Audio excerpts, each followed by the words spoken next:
Masayang sinalubong ang Pinoy Olympians sa kanilang pagbabalik Pilipinas ngayong gabi. At ang kanilang tagumpay sa 2024 Paris Olympics lalong pinatamis ng mainit na suporta ng kanilang mga mahal sa buhay at ng sambayanang Pilipino. Saksi si Mariz Umali. 7:07 ngayong gabi nang dumating ang chartered flight ng Philippine Airlines PR8888 sa Villamor Air Base sa Pasay City. Sakay nito ang mga Pinoy Olympian na lumaban at nagtaguyod ng watawat ng Pilipinas sa Paris Olympics. Isa-isang lumabas sa eroplano ang mga atletang Pilipino. Pinakahuli naman lumabas sina Olympic double gold medalist na si Carlos Yulo at women's boxing bronze medalist na si Petesio na bitbit ang watawat ng Pilipinas.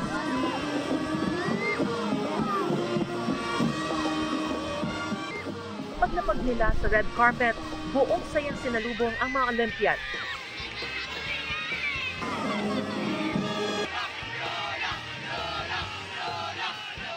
Tanging mga miyembro ng pamilya ng mga Olympian ang pinayagang sumalubong sa kanila sa presidential hangar ng Villamor Air Base para mapanatiling pribado ang okasyon.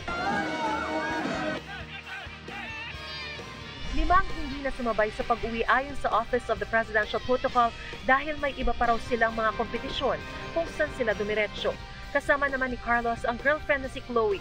Sobrang saya po, sobrang thank you po, grabe, maraming salamat po sa Panginoon, grabe. Sobrang grateful po talaga, sobrang blessed, wala po akong masabi, sobrang thankful po talaga. Maraming salamat po sa mga nagdasal, sumuporta sa aming mga atletang Pilipino na naglaro sa Olympics. Di po nasayang yung pagpupuyat nila para mapanood kami at ipagdasal. Maraming salamat. Panalo namin po ito. Panalo natin ito lahat po. Nauna naman nang dumating sa bansa sina Sam Catanta ng fencing, Hyla Sanchez at Jared Hatch ng swimming, at Giovanni Dalgaco ng rowing.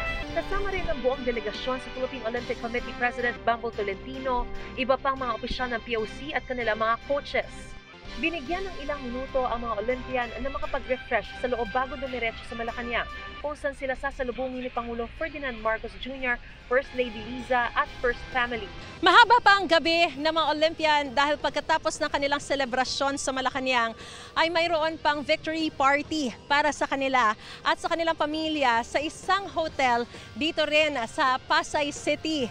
At sa kanilang pagbabalik bansa, hindi lang nila bit-bit ang tagumpay para sa sarili, kundi ang karangalan para sa buong sambayanang Pilipino.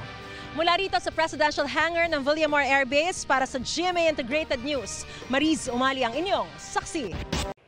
Mga kapuso, sama-sama tayong maging saksi.